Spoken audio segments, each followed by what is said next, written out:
मदतीनं ताटातूट केली आम्हा दोघांची. झाली तयारी माझी मुंबईला जाण्याची. वेळ होती त्या भल्या पहाटेची. बांधाबांध झाली भाकर तुकड्याची. घालवीत निघाली माझी मैना चांदणी शुक्राची. गाऊंद्रीला येताच कळी कोमेजली तिच्या मनाची. शिकस्त केली मी तिला हसवण्याची. खैरात केली पत्रांची वचनांची. दागिन्यांनी मडवून काढायची. बोली केली शिंदेशाही तोड्याची. अन साज कोल्हापुरी वज्रटिका गळ्यात माळ पुतळ्याची. कानात गोखर पायात मासोळ्या. कानात गोखर पायात मासोळ्या. दंडात पिळण नाकात नथ सरजाची. परी उमलली नाही कळी तिच्या अंतरीची. अन छातीवर दगड ठेवून वाट धरली होती मी मुंबईची. मैना खचली मनात. मैना खचली मनात. ती हो रुसली डोळ्यात नागी हसली गालात. हात उंचावून उभी राहिली. माझ्या जीवाची होती या कायली. हे माझी मैना गावाकडे राहिली. माझ्या जीवाची होती या.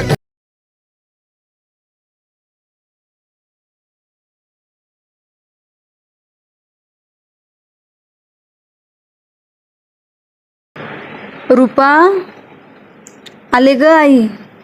रूपा अंगणात तुळशी वृंदावनाच्या कठ्ठ्यावर विचारमग्न बसली होती. ती आईची हाक ऐकता चटकन उठली आणि घरात जाऊन आई पुढं बसली. दोन्ही गुडघे पोटाशी धरून तिनं आईला विचारलं, काय रूपा बोल गी. तू अलीकडं कसला विचार करीत असतेस? कसलाच नाही. नाही कसा? नानूबाई म्हणाली, तू नक्कीच कसला तरी विचार करीत आहेस. पण मी म्हणते माणसानं असं मनातल्या मनात कोडू नये. आई मी कसलाच विचार करीत नाही. रूपा हसली तेव्हा तिच्या गोऱ्या गालावर चांदणं. ही रूपा जन्मताच देखणी होती म्हणून आई नानूबाई नि वडील आबाजी यांनी तिचं नाव रूपा ठेवलं होतं. त्यात आता ती वयात आली होती. तिच्या सुंदरपणाला सर्वश्रेष्ठ तारुण्याची जोड मिळाली होती. परंतु ती स्वभावानं भलतीच गंभीर होती. रूपाला आता 20 साल लागलं होतं. आबाजी तिच्या लग्नाची खटपट करीत होते. पण रूपाला साजेसं स्थळ जुळून येत नव्हतं. काही रूपा करून बरळत होती तर काहींनी 33 कोटी देवांना भाराभर नवस केले होते आणि कित्येकांनी गावातील इरसाल कुंटणीची भुतावळ उभी केली होती. त्या कुंटणी रूपाची पारत करू पाहत होत्या. गजानांगरेचं टाळकं कामातून गेलं होतं. तो सावलीसारखा रूपाच्या मागे हिंडत होता. त्यानं तर मोठा सुरुंग ठासून ठेवला आणि ती त्याच्या स्फोटाची वाट पाहत होता. रूपा, नामूबाई म्हणाली, दिवस कासराभर वर आला, तू पाण्याची घागर घेऊन ये. रूपा उठली, तांब्याची घागर घेऊन बाहेर पडली आणि पानवाटाकडे चालू लागली. ती एका दाटक्या पांदीत शिरून नदीजवळ करीत होती. तोच पाठीमागून मतीबाईनं हाक मारली, रूपा. तशी रूपा थबकली. मतीबरोबर चालू लागली. मतीबाई तरुण होती, तशीच ती सुंदरही होती. तिला 4 वर्षाचा एक मुलगा होता. 4 वर्षापूर्वी ती विधवा होऊन माहेरी आली होती. शिरगावात ती आघाडीचं कुंटीन समजली जात होती. मी म्हणणाऱ्या बाईला मतवून जो तिला भरपूर पैसे देईल त्याच्या हवाली ती करीत असे. अशी तिच्याकडे काहीतरी जादू आहे असं लोक बोलत होते आणि मतू म्हणून तिच्याकडे बोट दाखवित होते. ती काहीच करीत नव्हती. दिवसभर गावात फिरत होती, अंगारा दुपारा करत होती आणि कुणाच्याही घरी जाऊन त्याचं पोट चोळीत होती. गजानांगरेनं रूपाला हाताखाली घेण्यासाठी या मथीची योजना केली होती आणि ती रूपाच्या पाळतीवर होती. रूपा घरातून बाहेर पडली की मतीबाई तिला एकांतात गाठून आपलं कुंटणीचं कसब पणाला लावित होती. आज रूपा नदीला निघालेली पाहताच भरलेली घागर ओतून तिनं त्या पांदीत रूपाला गाठली होती. रूपा मान तिरकी करून मतीकडे नजर टाकली. तिच्या कपाळावर एक लहानशी आठी उमटून पुन्हा मावळली. नव, हे असं कसं? मतीनं प्रारंभ केला. कसं? रूपानं विचारलं. रूपा आणि मती पांदीतून बाहेर पडून गावात आल्या. रूपा आपल्या घरी गेली आणि गजानांगरे मतीच्या घरी गेला. कुळकन बसला आणि त्याने आपला नेहमीचा प्रश्न केला, मथुबाई, मग काही जमणार का? सारं जमणार, मती म्हणाली. आत्ता सतवा तापतोय, पण वाईस दमानं घ्यावं लागन. घाई करून चालणार नाही, भागणार नाही. आणि आज तुम्ही मला 50 रुपये देणार होता, त्याचं काय झालं? गजा, हे बघ, आत्ता पातूर म्या तुला 150 रुपये दिलं आणि हे 50 रुपये. पर दिरंगाई करू नका. किती लागल तो पैसा घे, पण हे पाखरू माझ्या ताब्यात दे. मथी, ठरलं. अंगची शिंदळ नीतीला कुंटीन लागत नाही, पण ही रुपा अंगची शिंदळ नाही, नुसती करकरीत बंदा रुपया आहे. गजा म्हणाला, त्यो बंदा रुपया लवकर मोडून माझ्या खिशामध्ये. आधी पोटात चहाचा कप घाला, चहा घेऊनच जावा, झालं? गजा, बरं. मती, नांगरे, रुपया तुमच्या खिशात घालीन तरच नावाची मती.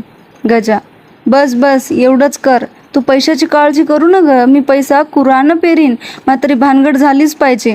मती, तुम्ही काळजी करू नका. आबाजी नुकताच रानातून आला होता आणि नानूबाईशी बोलत होता. नानूबाई, आता माझं व्हायचं ऐका, नि रुपाच्या लग्नाची काहीतरी खटपट करा. रुपा आता वयात आली आहे, हे तुम्हाला दिसत नाही का? आबाजी म्हणाला, मला सारं कळतं पण वळत नाही. लेक थोर झाली म्हणून कुणाही पेंढाऱ्याच्या गळ्यात ही माणिक बांधू? वेळ आली की एका दिवसात रुपाचं लगीन उरकून घेतो, देतो बार उडवून. नंतर आबाजीनं न्याहारी केली आणि दुपारची भाकरी मळ्याकडं पाठवा असं सांगून तो रुपाच्या लग्नाचा विचार करीत रानात गेला. आणि रुपा घरी आली तेव्हा नानूबाई म्हणाली, रुपा, तुझ्या वडिलानं दुपारची भाकर घेऊन मळ्यात बोलवली. रुपा म्हणाली, मग जाईन की. दुपार झाली, दिवस डोक्यावर उभा राहिला, सर्व सावल्या पायात गोळा झाल्या. रुपानं जेवणाची पाटी धरली आणि तंग काम घालून ती मळ्याकडे निघाली. मथी रुपाच्या टेहळणीवरच होती. रुपा जेवण घेऊन मळ्यात निघालेली पाहताच तिनं जळणासाठी पाटी घेऊन रुपाचा पाठलाग सुरू केला. चिमणी मारायला बहिरी ससाण्यानं सूर मारावा तशी ती धावू लागली. कार्तिक महिना संपत आला होता. सारं शिवार गच्च भरलं होतं. हिरवीगार शेतं डोलत होती. उसाचे फड करत होते. सर्वत्र निशब्दता नांदत होती. अनेक रानवेली फुलल्या होत्या. त्यांच्या सुंदर फुलावर निरनिराळ्या जातीचे भुंगे गुंजत होते. रुपा पाय उचलीत होती आणि मती रुपाला जवळ करीत होती. रुपा मळ्यात गेली आणि मती ओढ्यात उतरली. बळ नांग्या गोळा करू लागली. परंतु ती रुपाचीच वाट पाहत होती, कारण सकाळीच गजा नांगरे 50 रुपये देऊन गेला होता, म्हणून मतीला घाई झाली होती. रुपाला मतवून गजाच्या मुठीत दिली की तिचीही मूठ भरणार होती. शिवाय गजानं भलतस्त गदा लावला होता. माझ्या कामाचं काय झालं असं विचारित होता. ती अलीकडं रुपाही मतीच्या आहारी जाऊ लागली होती. रुपानं आबाजीला जेवण दिलं आणि ती ओढ्यात गेली. तेव्हा मती एका झाडाखाली उभी होती. ठरल्याप्रमाणे रुपा आलेली पाहून तिला आनंद झाला. एक काटकं घेऊन वाळूत रेघोट्या ओढत म्हणाली, आता मला वाघ कसं भेटलं ते ऐक. लग्नानंतर मी पहिल्यांदाच सासरी गेले होते. तिथं माझी सासू भलतीच तापट हेकट स्वभावाची होती. मला बघाय जे कोणी येईल त्याच्या पायावर मला डोकं ठेवायला लावू लागली. मला बाई कंटाळा आला त्या पायधरणीचा. पण त्याच दिवशी सासूबाईनं कडक दम भरला. ती म्हणाली, हे शिरगाव नव्हं, इथं शिस्तीत नांदायचं. मला वावगं खपत नाही हे इसरू न गं. पण मला कंटाळा आला. मी मागचा पुढचा विचार केला नाही आणि एका भल्या पहाटे उठून माहेरची वाट धरली. मला दिवस उगवला कुसगावच्या खिंडीत आणि घात झाला. चांगलं 10-12 फरारी एका झाडाखाली बसलं होतं आणि मी वाघाच्या घरी येती शेळी पाहुणी गेले. त्या 12 चोरांनी मला त्या डोंगरात चांगलं 12 दिवस डांबून टाकलंय. मला रोज एकाची बायको व्हावं लागलं. आणि मग एका रात्री भर मध्यरात्रीला उठून मी पळ काढला म्हणून वाचले, नाहीतर त्या चोरांनी मला जन्मभर डोंगरात डांबलं असतं. पुढं जो माणूस मला भेटला त्यानं मला लुटलं, लुबाडलं आणि पुढं मला बी त्याचं काहीच वाटणंसं झालं. पण बाई, माझ्या काळजात शिरलेली भीती काही जात नाही. मतीची ती भयंकर कथा ऐकून रुपाचं डोकं सुन्न झालं.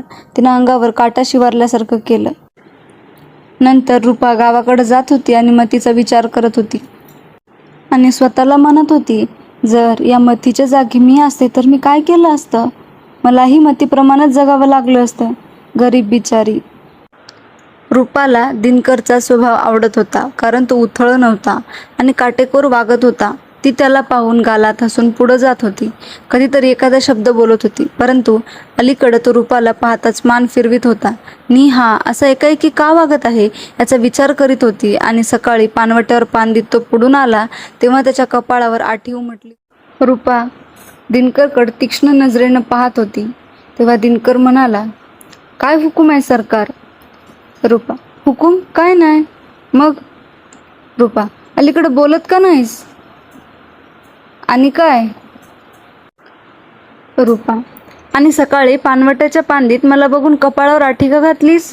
दिनकर, ती आठी माझ्या कपाळावर उमटली होती आणि तिचं कारण मी नंतर सांगेन. रुपा, कधी? दिनकर, ती वेळ येईल तेव्हा. रुपा, पण ती वेळ कधी येणार? दिनकर, फार उशीर लागणार नाही आणि ऐक, जेव्हा तुझा कडेलोट होऊन तू नरकात जाशील आणि आबाजी खोताच्या तोंडाला डांबर फासून मोकळी होशील, त्या दिवशी ती वेळ येणार आहे. नंतर तो काहीच बोलला नाही. नि आपलं काय चुकलं आहे, आपला कडेलोट कसा होणार, नि मी आईबाबाच्या तोंडाला डांबर कधी फासणार याचा विचार करीत रूपा घरी गेली. परंतु तिच्या कानात दिनकरचे ते शब्द निनादत होते. तुझा कडेलोट होऊन तू नरकात जाशील आणि आबाजी खोताच्या तोंडाला डांबर फासून मोकळी होशील, त्या दिवशी ती वेळ येणार आहे. रूपाचा जीव वाराहुरा झाला होता. शिरगावात सामसूम झाली होती. सर्वत्र निशब्दता नांदत होती. नि कुठंही हुकाचू होत नव्हतं. दिवसभर कष्ट करून दमलेली माणसं अंथरुणावर पडली होती. ती सारी निवांत निजली होती. परंतु खोताच्या आळीतल्या आबाजी खोताच्या घरात 3 जीव तडफडत होते. रूपा, नानूबाई, आबाजी. त्यांना मुळी झोप लागत नव्हती. रूपाचं लग्न लवकर व्हावं असं नानूबाईला वाटत होतं. ते होत नाही या विचारानं नानूबाईची झोप उडाली होती. आणि रूपाचं लग्न कधी होईल या विचारानं आबाजी खोताची झोप हरवून झाली होती. परंतु पाट्यावरील वारवंट्याप्रमाणे रूपाची मनस्थिती होती. ती मनात म्हणत होती, तो त्या दिवशी तसं का बोलला? तो मला आवडतो, परंतु मी त्याला का नाही आवडत? मी कसली चूक केली आहे? नि मी आबाजी खोताच्या तोंडाला डांबर फासणार म्हणजे काय? याचा अर्थ काय? मी वाईट वागते असं त्याला कोणी सांगितलं? पूर्वी तो माझ्याशी चांगला बोलायचा, मग हा एकाएकी बदल कसा? त्याचे कोण कान भरले? त्या रात्री जरी शिरगाव शांत होतं तरी दिनकर छातीवर आपली बंदूक घेऊन पडला होता आणि गजानांगरेचा जीव गळ्यात आला होता. तो मती निरूपा या दोघींचाच विचार करीत होता आणि मतीबाईच्या मागं गजानांगरेचा भयंकर तगादा लागला होता. त्यामुळे ती हैराण झाली होती. ती मनातल्या मनात अनेक युक्त्या नक्की करीत होती. मग पुढं काय करावं असं स्वतःलाच प्रश्न विचारित होती. रात्रीच्या रात्री रूपाला कशी फसवावी याचाच ती विचार करीत होती. तिला रूपाच्या मनाचा अंतच लागत नव्हता आणि आपलं कुंटणीचं तंत्र आपल्याच अंगलट येतं की काय अशी तिला भीती वाटत होती. गजाची तर संपूर्ण निराशा झाली होती. तो मनाला ठासून सांगत होता, नाही, ती रूपा आपल्या हाती लागणार नाही, कारण ती मतीबाई घामटी आहे. ती मला लुटीत आहे, रूपाला पुढं करून माझ्याकडून पैसे काढीत आहे. ती मला फसवत आहे आणि फसत आहे. मथी नालायक आहे, ती काहीच करू शकणार नाही. आता जे काही करायचंय ते आपणच केलं पाहिजे.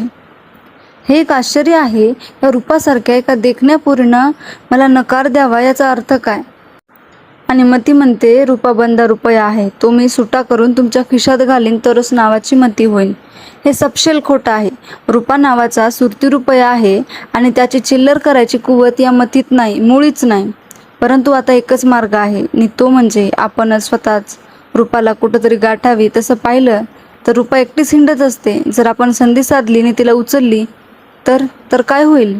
काहीच होणार नाही. फार तर कोर्ट कचेरी होईल, मामूली शिक्षा होईल. यापेक्षा अधिक काय होणार आहे? काहीच नाही. कारण मी काही रूपाचा खून करणार नाही. जबरदस्ती या सदराखाली सरकार मला बेड्या ठोकेल, शिक्षा देईल, ती भोगून मी परत येईल, संपलं.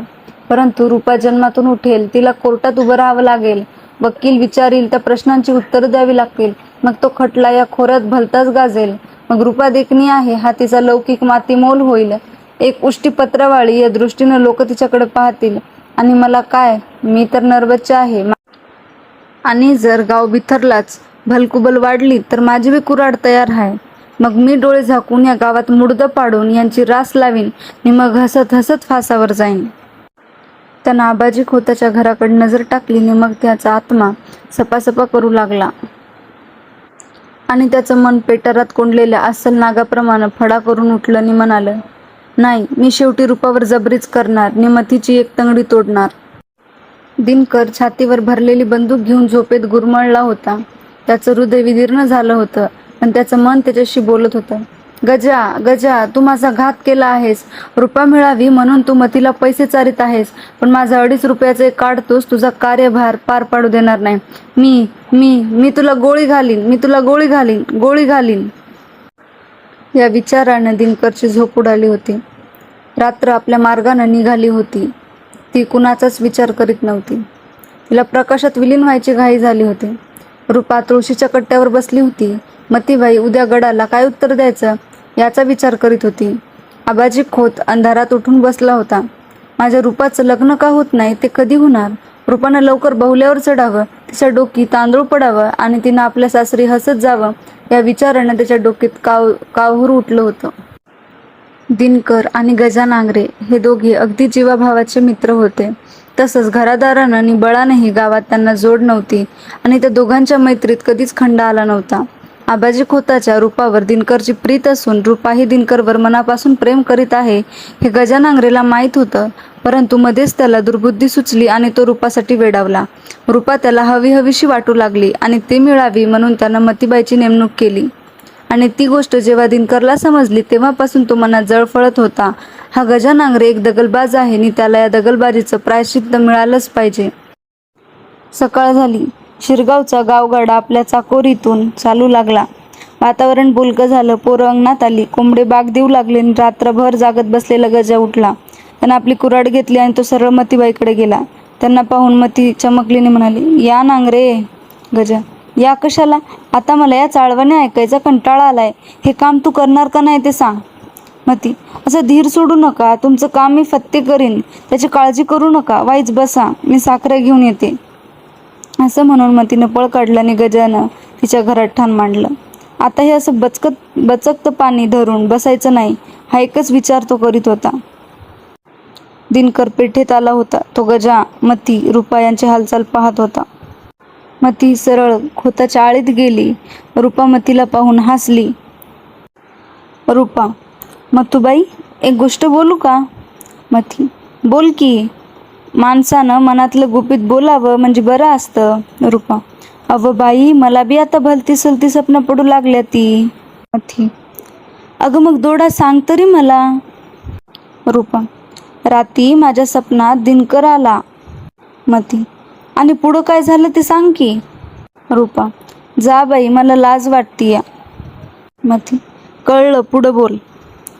रूपा, आणि रातभर झोप लागली नाही. वाईस डोळा लागला तर तो गजा नांगरा सपनात आला आणि त्यानं मला पानवट्याच्या पांदीत अडवलीने माझा हात धरला.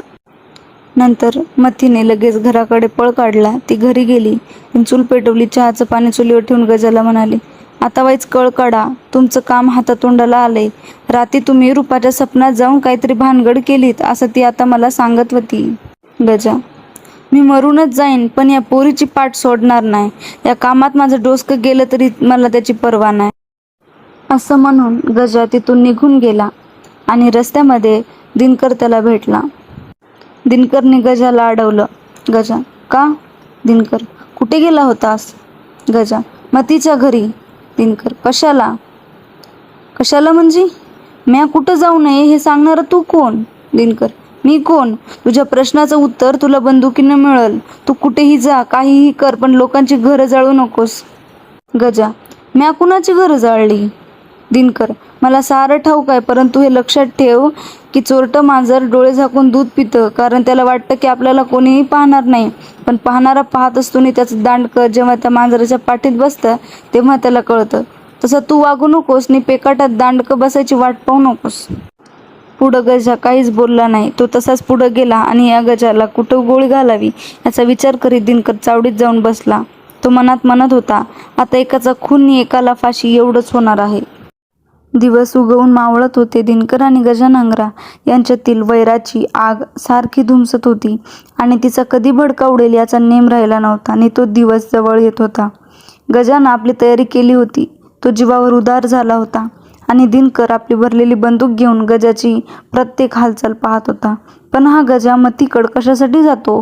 मतीसाठी का रूपासाठी? हेच त्याला कळत नव्हतं. रूपा आपल्या जागी कायम होती, परंतु अलीकडं मतीची आणि तिची घसट भलतीच वाढली होती. रानात, मळ्यात, नदीत मती रूपाला भेटत होती आणि आपल्या खासगी जीवनाची कहाणी खुलून सांगत होती.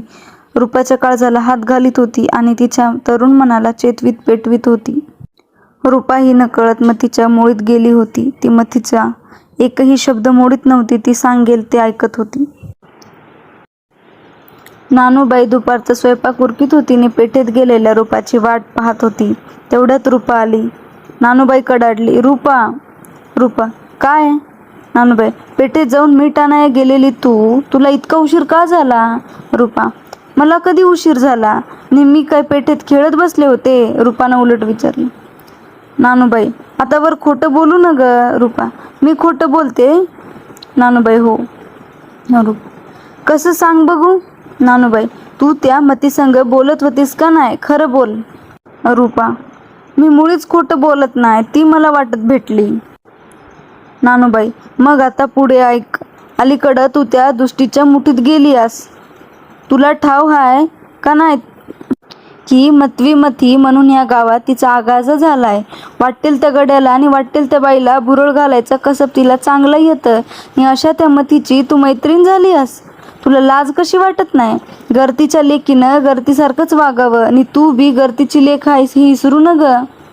रूपा, पण आई, मी लाज सोडली हे कशावरून म्हणतेस? असं म्हणून रूपा रडू लागली. रूपा, आई, मला माझी किंमत कळते ग. नानूबाई, तेच मला पाहिजे. मला एवढंच कळतं की सोन्यानं सोनाच्याच मोलानं विकून घ्यावं, पण हिनाच्या पासंगाला बसू नये. कुणी तुला भुरळ घालून फसवू नये आणि तू फसू नये म्हणून मी म्हणते. नाहीतर कडेलोट होईल नी तू आबाजी खोताच्या तोंडाला डांबर फासून मोकळी होशील. नानूबाईचे ते शब्द ऐकून चटकन तिला दिनकरची आठवण झाली. तोही त्या दिवशी म्हणाला होता, तुझ्याकडे लोट होऊन तू नरकात जाशील आणि आबाजी खोताच्या तोंडाला डांबर फासून मोकळी होशील. मग रूपा शांत झाली. दिनकरच्या रागाचं कारण तिला समजलं. एवढ्यात मळ्याकडून आबाजी आला. त्यानं रूपाचा तो अवतार पाहिला आणि तो तिच्या पुढे जाऊन म्हणाला, रूपा, काय झालं? काय नाही. नाही कसं, काहीतरी घडलंय. मग आबा, त्या आईलाच विचारा. पुन्हा तिचा कंठ हुंदक्यानं दाटला. आबाजीनं घरात जाऊन नानूबाईला विचारलं, आज कसली कटकट वाढली होती घरात? कटकट कशाची? माणसानं आपल्या पायरीनं वागावं एवढंच मी लेकीला बोलले. तिनं आपली पायरी सोडली हे कशावरून म्हणतेस? ते लेकीलाच विचारा. काय? ती मती कशी आहे हे तुम्हासनी ठाव आहे का नाही? हाय की, पुढं बोल. मग ही माझी लेक त्या मतीच्या नादी का लागली या? लोक म्हणतात सासूनं सुनचा सासूरवास करती, पण या घरात आईच लेकीचा सासूरवास करती या, याचं नाव काय? असं रूपानं घरात जाऊन आबाजीला विचारलं. आबाजी म्हणाला, ऐकून घे, डोसकं शांत कर. आई मुलीचा जाच करीत नसती, मात्र ती आपल्या मुलीच्या बऱ्यासाठी बोलती. ती मथी कसल्या चालीची आहे हे या गावाला नव्हे तर या कोऱ्याला ठाव आहे. ती काहीतरी करील म्हणून आई बोलली असेल, त्याचा इतका संताप कशाला? नानूबाई, बस बस, एवढंच माझं म्हणणं आहे. हे गाव तुझं माहेर आहे, तू कुठं बी जा, कुठं बी बस, पण मंगळाची संगत करू न ग. नाहीतर ढवळ्या पावशी पवळं बांधलं आणि त्याचा वाण नाहीतर गुण तरी लागतो. असं म्हणतात तसं होऊ नये एवढं. मग आबाजीचं घर शांत झालं. रूपा स्वतःशी बोलत होती. मतीबाई मला भेटती, मी तिच्याशी बोलते, हेच लोकांना पसंत नाही आणि याचसाठी दिनकर माझ्यावर चिडला आहे. पण मी म्हणते मती वाईट असेल, आपणाला काय करायचंय? सारा गाव तिच्याशी चांगला बोलतो आणि म्हणे मीच तिच्याशी बोलू नये. ही मेली एक पिढाच आहे. नंतर गजानांगरे मतीच्या घरी जातो. काय चाललंय मतीबाई? हां बोला, कस काय, बरं आहे ना व? गजा, तसा मी बरा हाय, पण माझ्या काळजात आग लागली, आग. आणि ही भानगड उंटाच्या ओठावाने आणखी किती दिवस लोंबत होणार? मथी, आता लई दिवस लागणार नाही ती.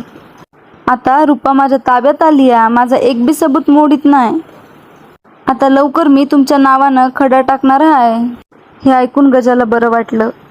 गजा म्हणाला, रूपा माझ्याबद्दल काय बोलत असती का? मथी, अगं बाई, असं व का? अव, तुम्ही तर म्हणे रोज स्वप्नात जाता आणि रात्री सपान पडलं की सकाळी ती मला न विसरता सांगत असती. हे ऐकून गजा खुश झाला आणि म्हणाला, मग मथू बरीच मजल मारली की. मथी, अव, माझी मजल अशी तशी नाही. आता मी रूपाच्या काळजात ठाण मांडलंय, ठाण. गजा, पण जे करायचं ते लवकर कर. मथी, आता वेळ लागणार नाही, तुम्ही आपली तयारी करून ठेवा, म्हणजे चटकन बहुल्यावरच चढायचं तुम्ही. गजा, आरीच्या बायला इतक्या जवळ माझं लगीन आलं का काय? असं म्हणून गजा उठला. जातो आता, असं म्हणून तो झुंजीच्या बैलासारखा बेदरकार चालत होता. रूपा जेवणाची पाटी डोईवर घेऊन बाहेर पडली आणि लक्ष्मीच्या पांदीत शिरून पुढे निघाली. तिनं डोकीवरचा पदर हातात धरला होता आणि डाव्या हातानं निर्याचा कोळ किंचित उचलून त्याची पायात होणारी लुडबुड तिनं बंद केली. ती चौफळावर येऊन पुढे निघाली. तो चौफळा म्हणजे तिथं फार दिवसापूर्वी एका फकीरानं समाधी घेतली होती आणि त्या थडग्यावर गजा भूतासारखा बसला होता. रूपाला पाहताच तो कावराबावरा झाला आणि हळूच उठला. त्याला पाहून रूपाला भीती वाटली.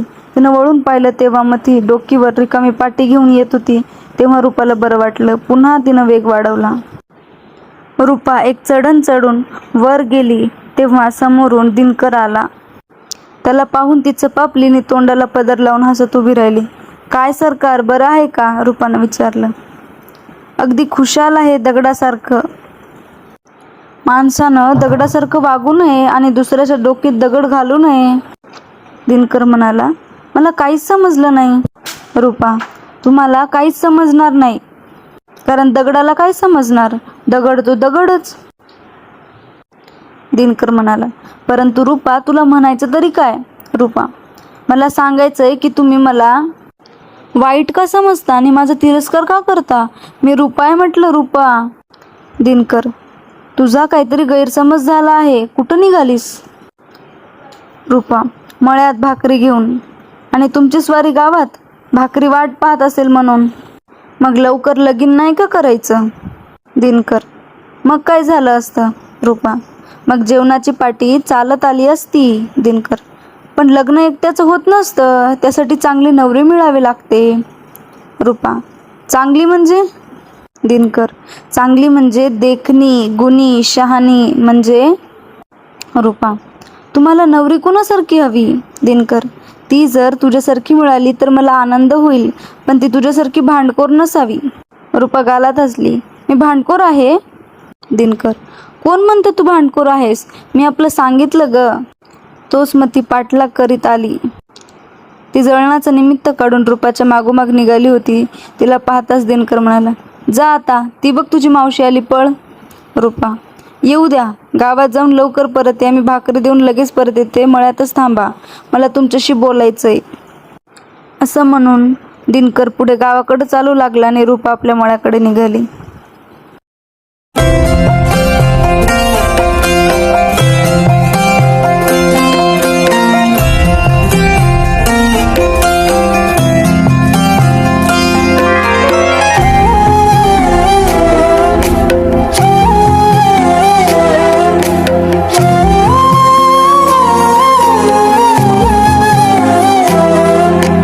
केवड्याचं पान तू, कस्तुरीचं रान तू, आघुळल्या जीवाचं गभान तू. केवड्याचं पान तू, कस्तुरीचं रान तू, आघुळल्या जीवाचं गभान तू.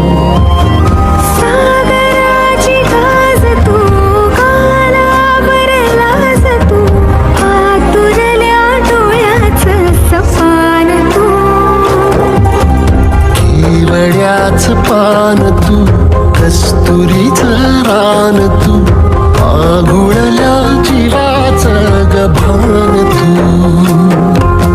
केवड्याचं पान तू, कस्तुरीचं रान तू, आघुळल्या जीवाचं गभान तू.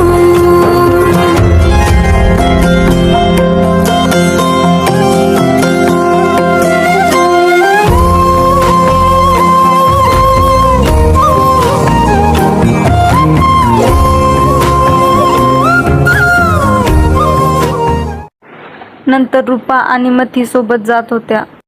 मथी रूपाला विचारत होती की दिनकर आणि तिच्यामध्ये काय बोलणं झालं. रूपा मथी म्हणाली, नाही, कसं बरंच खितगुत चाललं होतं तुमचं. मी येऊन तुमचा घोटाळा केला, नाहीतर. रूपा म्हणाली, नाहीतर काय झालं असतं? मथी, नाहीतर त्या दिनकरनं ही चांदणी गटकन गिळून टाकली असते की. रूपा, मला गिळून टाकाया? मी काय पेढा हाय? तू काय हायस ते तुला कळत नाही, पण रूपाबाई, लोक तुला काय म्हणतात ते मलाच ठाव आहे. रूपा, पण काय? मथी, मृगाच्या बेंबीत कस्तुरी असती, पण त्याला कळत नसतं. गवतासाठी तू धडपडत असतो. तुझं तसं झालंय. मला काहीच समजलं नाही. रूपा म्हणाली, सरळ सांगा की. मती, हे देखणे पण ही केळीच्या कोंबावानी तरणी करकरीत काया, हे गुण हे सारं असून बी तुम्ही गवतासाठी धडपडताय, याला काय म्हणावं? ही 3 लोकीच्या मोलाची रूपा त्या दिनकरच्या मागं लागावी, ह्याचं मला भारी वंगाळ वाटतं या. ती म्हणत होती, या गावात तुझं खूळ भरलेला माणूस म्हणजे तो गजा नांगरा. त्यानं अन्न सोडलंया, त्याची झोप उडाली या, नी तो तुझ्यासाठी झुरणी लागलाय. रूपा, काय म्हणता, माझ्यासाठी गजा झुरणी लागलाय? मथी, देवा शपथ ग रूपा, गजा तुझ्यासाठी नुसतं झुरतोय. नंतर रूपा, खरं बाई, माणसाला कधी नि काय होईल याचं नेम नाही. त्यात गावात कोंबड्याचा रोगही आला आहे. तेव्हा मतूबाई, तुम्ही एक काम करा, तुम्ही गजाची चौकशी करा, म्हणजे तो गजा माझ्यासाठी झुरणी लागला आहे का, त्याला कोंबड्याचा रोग झालाय तेवढं पाहून मला सांगा. असं म्हणून रूपा मतीच्या बोलण्याला हसण्यावर नेत होती. मती गंभीर झाली होती. रूपा तिच्या जाळ्यात येत नव्हती म्हणून मतीने बाजी पलटली होती. आता ही मती पुढे कोणता सापळा लावणार याचाच विचार रूपा करत होती. आणि मती नवीन जाळं टाकायचा पूर्ण प्रयत्न करत होती. ती विचार करत होती की आता 2च मार्ग आहेत, ते म्हणजे कसंही करून रूपाला गजाच्या हवाली करायची, नाहीतर ती दिनकरच्या घरी चालून गेली की तिच्या बापाला नेऊन तिचे ते गुपित उघडं करायचं. हे जर आपण केलं तर रूपाचं वाटोळं होणार यात शंकाच नाही. शिवाय तिच्या बापाला गावात तोंड दाखवता येणार नाही. दिवस उगवून मावळत होते. गजा एकेरीवर आला होता. त्यानं मतीच्या मागं भलताच तगादा लावला होता. मी पाण्यासारखा पैसा खर्च केला आहे, मला रूपा मिळालीच पाहिजे असं तो रोज म्हणत होता. आणि त्यामुळे मती इरेला पेटली होती. ती रूपाच्या मागं हात धुवून लागली होती. जिकडे रूपा जाईल तिकडे जात होती. तिला भुरळ घालीत होती. अगदी सावलीसारखी ती रूपाच्या बरोबर वावरत होती. रूपाला मतीचा हेतू समजला होता, परंतु ती टाकून बोलत नव्हती. मात्र आपण या मतीच्या जाळ्यात सापडायचं नाही असा तिनं निश्चय केला होता. वाघ उठलेल्या रानातून चालावं अशी प्रत्येक पाऊल ती जपून टाकीत होती. आणि वरचेवर मतीला चुकवून दिन आपली रूपा थोर झाली आहे, तिचं लगीन लवकरच झालंच पाहिजे असा आबाजीनं निर्धार केला होता. तो रूपाला स्थळे पाहण्यासाठी गावगाव भटकत होता. आणि नानूबाई 33 कोटी देवांना नवस करीत होती. ती हात जोडून म्हणत होती, माझ्या रूपाचं लगीन झालं की मी रूपाच्या भारोभार भंडाराने खुबरं खंडोबावर उधळीन. अलीकडे मतीनं नवीन तंत्र अवलंबलं होतं. ती रूपा भेटली की गजाची निंदा करीत होती आणि दिनकरचं कौतुक करीत होती. आणि त्यामुळे रूपा चकित होत होती. नी टोनातील राळा मुसळा खालून निष्ठावा तशी ती मतीला बगल देत होती. परंतु मथी तिची पाठ सोडत नव्हती. ती आकाशात घार तळपावी तशी रूपाच्या डोक्यावर तळपत होती. मथीचं डोकं बेफान झालं होतं. ती स्वतःला सांगत होती, त्या गजाचं डोकं कामातून गेलं आहे. तो काय वाटेल ते विपरीत कर्म करील. जर आपण रूपाला फसवून आपल्या घरी नेली आणि गजानं भलतंच केलं तर पोलीस त्याला अटक करतील. पण मग मला कोण सोडणार? मीही एक गुन्हेगार ठरेन आणि मलाही शिक्षा भोगावीच लागणार. सक्त मजुरीची खडी फोडावी लागणार. नि मग या गावात मला क्षणभरही राहता येणार नाही. आणि मग तिला तो तुरुंगातील हातोडा स्वप्नातही दिसू लागला. गजा तर वेडापिसा झाला होता. तो रूपासाठी झुरत होता आणि मतीच्या नावाने खडे फोडीत होता. ही मतीच मला बनवत आहे असं त्याचं मत झालं होतं. तो मतीच्या नावानं कळत होता, जळफळत होता आणि मतीचा पाठलाग करीत होता. आणि रूपा मतीला झुकंड्या देत होती. निसराईत कुंटी नसलेली ती मती हताश होत होती. पण ती रूपाची पाठ सोडित नव्हती. ती नवे नवे सापळे लावित होती, पण त्यात रूपा सापडत नव्हती. ती मतीला वरचेवर झुकांड्या देत होती आणि मती चरफडत होती. मनातल्या मनात कळत होती. ती एकदा गजाला एकांती म्हणाली, आता बाबा 2च उपाय आहे ती. ते म्हणजे एक तू रूपाला रानात गाठून चेलमडून मोकळा हो, किंवा मी रूपाची नि दिनकरची भानगड तिच्या बापाच्या कानावर घालते आणि तिला जन्मातूनच उठवते. तिला जे जे मागून जाईल ते मोडून काढते. मरू दे. ते ऐकून गजा गंभीर झाला आणि पुढे काहीच न बोलता मळ्यात जाऊन उताना पडून विचार करू लागला. मतीचं खरं आहे. आता हे 2च उपाय आहेत. जर मी रूपाला रानात धरली तर काय होईल? तुरुंगच ना. फाशी तर होणार नाही, पण रूपाचं वाटोळं होईल. या खोऱ्यात तिला नवरा मिळणार नाही आणि ती जन्मभर अशीच कुजत राहील. मग तो दिनकरही तिला जवळ करणार नाही. माझं काय, मी तर नरबच्च आहे नि गावात डंगारण्याचा डंग भक्कम आहे. काय वाटेल ते करून मी त्या पोरीचा तो दिमाग धुळीला मिळवीन. गजाचं टाळकं दिवसेंदिवस वनव्यासारखं तरकटू लागलं. तो आपल्या मित्रांशी बोलताना नाक फुगवून बोलत होता. लवकरच मी दिनकरच्या गोळीला कुऱ्हाडीनं कसा जबाब देतोय ते बघायला तयार व्हा. काही दिवस तसेच गेले. एके दिवशी रुपा दिनकरला म्हणाली की मला गावापर्यंत पोहोचवा आणि मग दिनकर आपली बंदूक घेऊन रुपाबरोबर निघाला. 3 आंब्याच्या झाडाशेजारी असलेल्या पुरातन धडग्यावर गजा शैतानासारखा बसला होता. मथी त्याच्या पुढे रडत होती आणि हुंदके देत होती. मथी गजाला म्हणत होती, तू मला त्या रुपाच्या मागं लावलंयास म्हणून मी रुपाच्या मागं लागली नी ती त्या दिनकरच्या मागं पळतीय, समजलं का? हो समजलं. गजानं नाक फेंदरलं आणि रुपाने दिनकर त्याच्या समोर आली. त्या दोघांना पाहून गजाच्या डोळ्यात जाळ झाला. तो मोठ्याने ओरडला. दिनकर खांद्याची बंदूक घेऊन उभा राहिला. रुपा भयचकित झाली. त्या थडग्यावरून उडी मारून गजा दिनकरवर धावला. त्यात दात ओठ खाऊन दिनकरवर कुऱ्हाडीचा घाव घातला, परंतु दिनकरनं त्याच्या कुऱ्हाडीवर बंदुकीच्या दस्त्याचा एक जोरदार झटका मारून तिचा दांडका मोडून काढला आणि लगेच एकापाठी 1-2 दस्ते गजाच्या पाठीत मारून त्याला जमीनदोस्त केला. गजा खाली पडताच मथीनं बोंब ठोकली. वातावरण तापलं. रुपा घाबरली, म्हणाली, मी थांबत नाही, जाते मी, आता माणसं जमतील. मथी तशीच बोंबलत होती. गजा निपचित पडला होता, त्यामुळे तो काहीच बोलू शकत नव्हता. रुपा गावात गेली आणि रानातील आणि गावातील माणसं त्या धडग्याकडे धावली. त्यांनी गर्दी केली. काहींनी पुढे होऊन दिनकरची बंदूक धरली आणि काहींनी गजा कसा बसा उठला. तो 4-5 माणसांनी त्याला धरला आणि सर्वांनी एकच प्रश्न विचारला, अरे कशासाठी ही कलागत करताय? आणि मग गावचा कल फिरला आणि सर्वच मथीवर बिथरले. दादू मगदूम म्हणाला, अरे कैदाशीन हाय ही गावात, पाण्यानं घर जाळीत असतीया. अरे मग ही सटवाई गावात ठेवायचीच कशाला? खोतकर दरडला. सर्वच बोलू लागले. तशी मथी डोळ्याला पदर लावून मोठ्यानं रडू लागली. पुन्हा गावकऱ्यांना तिची दया आली. मग काहींनी गजाला गावाकडे नेला आणि दिनकर मळ्याकडे परतला. गजाला घेऊन गावाकडे निघालेले ते बेरकी गावकरी गजाची चेष्टा करीत होते. त्यात खोत आणि मगदूम या दोघांनी गजावर तोफार डागायला प्रारंभ केला. बाकीचे हसत होते.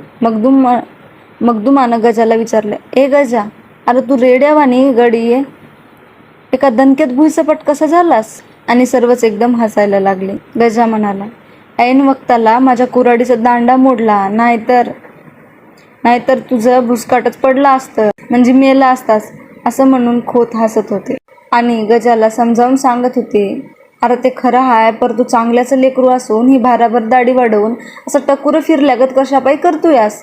इथून पुढं सरळ वाग आणि परत मारामारीच्या भानगडीत पडू नग. पुढं गजा काहीच बोलला नाही. तो घराकडे चालू लागला आणि गावकरी पाराखाली थांबले.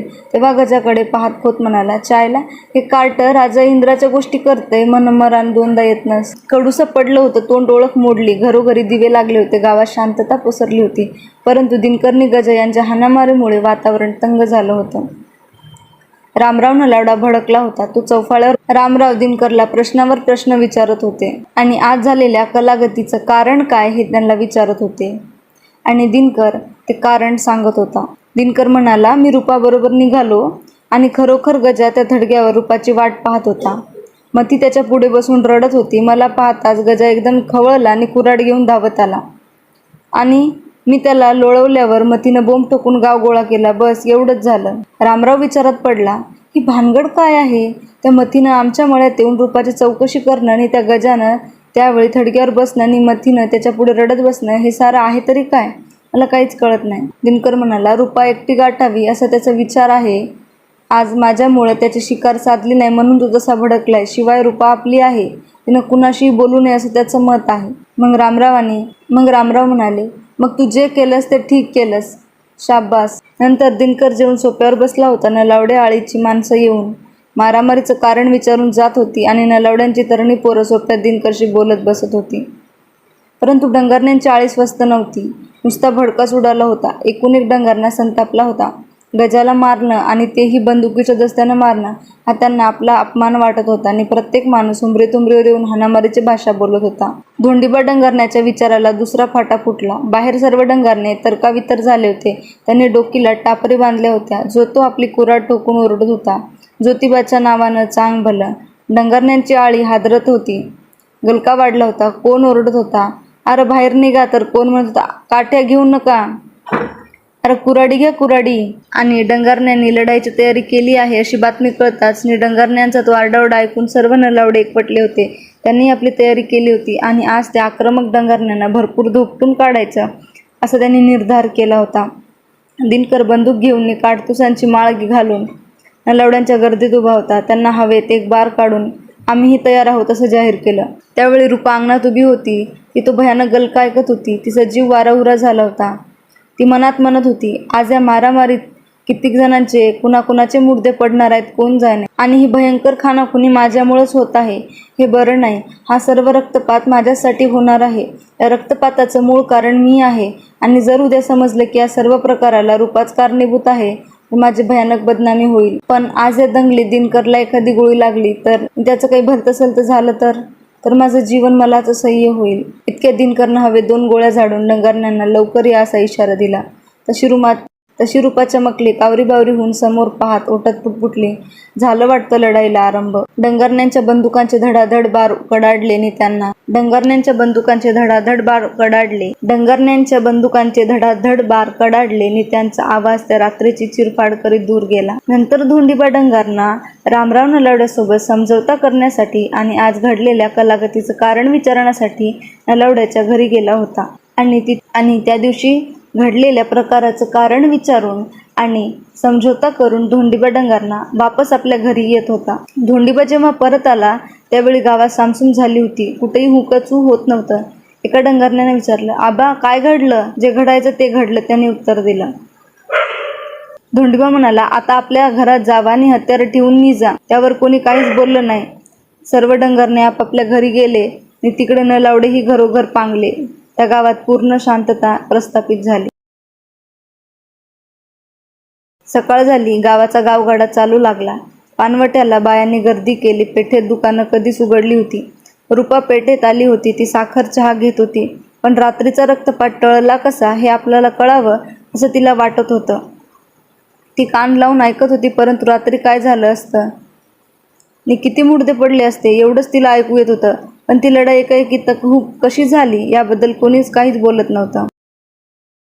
अखेर रूपा घराकडे निघाली आणि पुढून सारजाबाई आली. तिनं रूपाला उभी केली आणि सारजाबाईंनी रात्री झालेला पूर्ण प्रसंग रूपाला सविस्तर सांगितला. सारजाबाई म्हणाली, जर ती हाणामारी झाली असती तर आज पोलिसांनी गाव भरला असता आणि तूही या खटल्यात गावली गेली असतीस. म्हणजे रूपासाठीच ही मारामारी झाली असं पुढं आलं असतं आणि तुझी फारच बेआबरू झाली असती. हे ऐकून रूपा गंभीर झाली आणि मग रात्री दिनकर रामरावला काय सांगितलं, मग डंगारना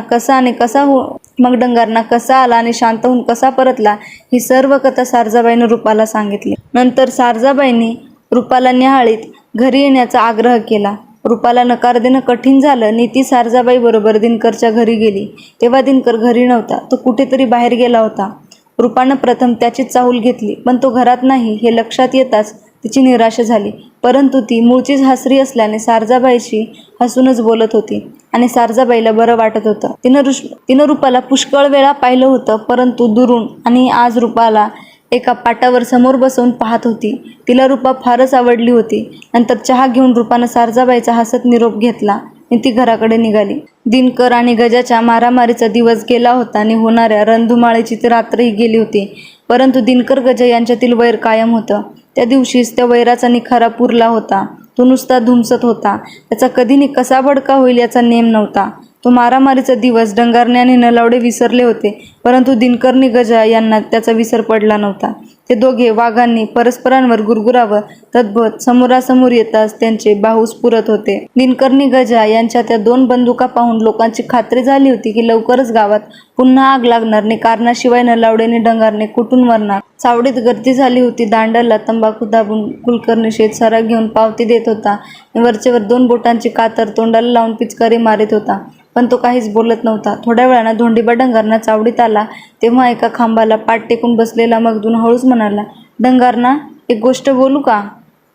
ह्यो तुमचा गजा गावात परत काहीतरी भानगड करील. धोंडीबा म्हणाला, बरं बघतो मी. धोंडीबा डंगारना गजाकडे जाऊन म्हणाला, गजा असा का बसलायस आणि ही बंदूक कशाला घेऊन फिरतोस? तिचं लायसन्स माझ्या नावावर आहे, ती इकडे दे. गजानं ती बंदूक बापाकडे दिली. तो काहीच बोलला नाही. धोंडीबा म्हणाला, ही दाढी तेवढी काढून टाकणे आत्ताच्या आत्ता याच जागेवर. त्याचं कारण मी तुला नंतर सांगेन. असं म्हणून त्याने नाव्याला बोलावलं आणि गजाची दाढी काढायला लावली. पांडूनं शेजारच्या एका घरातून वाटीभर पाणी घेतलं आणि कातर घेऊन तयार झाला.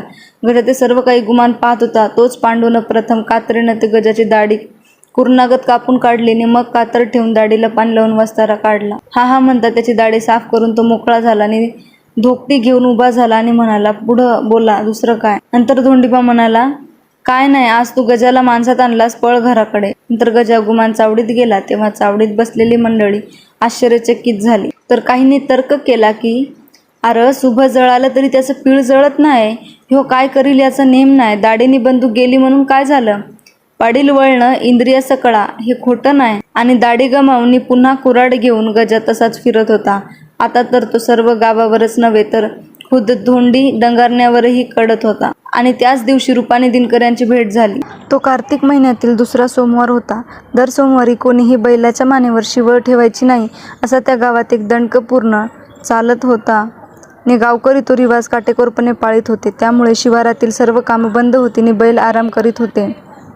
ती आपली भरली शेती पाहून शेतकरी आनंद झाला. यावर्षी आपल्या घरी किती दाणे येणार, किती गूळ येणार, मिरची किती येणार आणि सांगलीला कधी जाणार याचाच तो विचार करीत होता.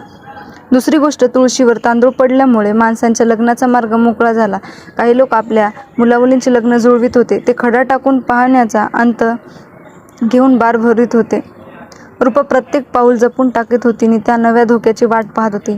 आपण कशाला भीत आहो हेच तिला कळत नव्हतं. ती मनात म्हणत होती, ही भीतीची थक किती दिवस सहन करायची, जे व्हायचं ते लवकर का होत नाही. आबा पाटील आणि नानूबाई ही दोघं रूपाला यावर्षी तरी एखादं चांगलं मागणं कसं येईल याचा विचार करीत होते. गजाही काही स्वस्त नव्हता.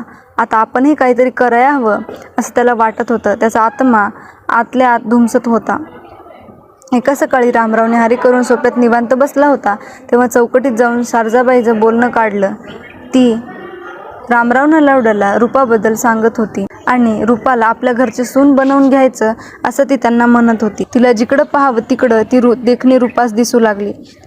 ते दिवस तसेच होते की कित्येकांना रूपा दिसत होती आणि कित्येकाने तिला मागणी घालायला विचार केला. गावातील बाया म्हणत होत्या, यंदा नक्कीच रूपाचं लगीन होणार. पेठेत आबा पाटील आणि धोंडीबा डंगारना यांची गाठ पडली तेव्हा डंगारना रूपासाठी मागणी घालत होता. पण आबा पाटील, मी विचार करून सांगतो असं डंगरण्यांना उत्तर दिले. नंतर डंगरना म्हणाला, बरं तुमची मर्जी, विचार करायचा असेल तर खुशाल करा. असं बोलून अवमानित डंगरना एका वाण्याच्या दुकानात शिरला आणि एका लोडाला पाठ लावून शांत बसला. तो मनात म्हणाला, तेही खरं. नंतर पेठेत डंगरण्याशी बोलून आबा पाटील घरी आला आणि चकित झाला, कारण रामराव सारजाबाईंनी त्यांची भावकीतले अनेक लोक सोप्यात बसले होते. आबा पाटलांना सोप्या जाऊन रामरावाकडे बसून विचारलं, रामराव कसं येणं केलं? तिथं येण्याचं त्यांचं कारण होतं. ते पण रूपाचा हात मागण्यासाठी त्यांच्या घरी आले होते. आबा पाटील खुश झाले आणि म्हणाले की माझी मुलगी तुम्हाला दिली म्हणून समजा. आणि रामराव म्हणाले, मग माझं ऐका, या लग्नाचा सर्व भार माझ्या खांद्यावर द्या. नंतर आबा पाटील म्हणाले, ते का, निम्मा भार घेऊ. मग नंतर त्याच घडीला दिनकरनी रूपा यांच्या लग्नाची सुपारी फुटली. लगेच गावात ही बातमी वाऱ्यासारखी पसरली आणि ही बातमी ऐकून गजाच्या मस्तकात डोंब उसळला आणि मग तिच्या तोंडचं पाणी पळालं. ती तशीच गजाकडे गेली आणि गजाच्या समोर रामराव नि आबा यांनी रूपाच्या लग्नाची कडेकोट तयारी चालवली होती आणि लग्नाचा दिवस वाटचाल करीत होता. त्या दिवसाची रूपा वाट पाहत होती. सकाळीच रूपाला हळदी लागली. निमुळची सुंदर रूपा आता अतिशय सुंदर दिसू लागली. पाहणाऱ्यांचे डोळे दिपवू लागले. परंतु दिनकर भलताच गंभीर होता. त्याला पाहून रूपा चिंतित होती. हा असा अचानक गंभीर का झाला असेल याचाच ती विचार करू लागली. दुसऱ्या दिवशी सोमवारी गोरज मुहूर्तावर दिनकरने रूपा यांच्या मस्तकात तांदूळ पडले. भटानं नवरा नवरी बहुल्यावर बसवली तेव्हा समोर पंक्ती उठत होत्या. गावकरी म्हणत पुरणपोळ्या दडपीत होते, तर काही डरक करून ढेकरं देऊन पान सुपारी तुटून पडले होते. वरातीची तयारी झाली होती. दिनकर खून करून नामदेवला जवळ बोलावून हळूच म्हणाला, दिनकर, सर्व बरं आहे ना? सर्व ठीक आहे ना? तिकडच्या बाजूचा तुम्हीच विचार करू नका. नामदेव त्यांना म्हणाला, सर्व व्यवस्थित आहे. प्रत्येक वळणावर दिनकर आपल्या मित्रांच्या कानात काहीतरी कुजबुजत होता. अंधारात गजा आपली बंदूक रोखून दबा धरून बसला होता. त्यानं पुन्हा दडी मारली आणि दिनकरवर नेम धरला आणि त्याच वेळी गजाच्या पाठीत एक जोरदार लाथ बसली आणि तो पुढे तोंडावर पडला. त्यामुळे त्याच्या बोटाखालची ट्रिगर दाबली जाऊन गोळी भलतीकडेच गेली. एकच आवाज झाला. त्या सरशी त्या वरातीबरोबर माणसं घाबरली. नामदेवानं बंदुकीसह गजाला उजेडात आणलं. त्याला पाहून गावकरी पुन्हा चकित झाले. पाटील गरजला, या खुन्याला चावडीत दांबून टाका. मग लोकांनी गजाला नेऊन बेड्या ठोकून जेरबंद करून ठेवला. ती बातमी धोंडीबा डंगरण्याला कळताच तो धावत आला आणि हात जोडून म्हणाला, गजा गुन्हेगार आहे, तो माझ्या ताब्यात नाही, काय बी करा. एवढं बोलून डंगरना परत फिरला आणि वरात पुढे निघाले. रूपानं हळूच दिनकरला विचारलं, गजा वरातीत गोळी घालणार आहे हे तुम्हाला कसं समजलं? ते तुझ्या मावशीनं मतीनं सांगितलंय. यावर रूपा तोंडाला पदर लावून हसली. वरात परत आलीने पाटलानं गजाचा पंचनामा करून त्याला रातोरात तालुक्याला रवाना केलं. रूपाची मनीषा सफल झाली, ती सुखी झाली, तिला जे हवं होतं ते मिळालं. रात्री वरातीतच आपल्या कुंकवावर आलेलं क्रूर संकट टळलं याचा तिला अतिशय आनंद झाला होता. ती मनात म्हणत होती, मेली मती, अनेक पाप करून दमली, पण अखेर तिने एक पुण्यपदरी घेतलं. दिनकरला रूपा मिळाली आणि त्यासाठी गजाआड जावं लागलं.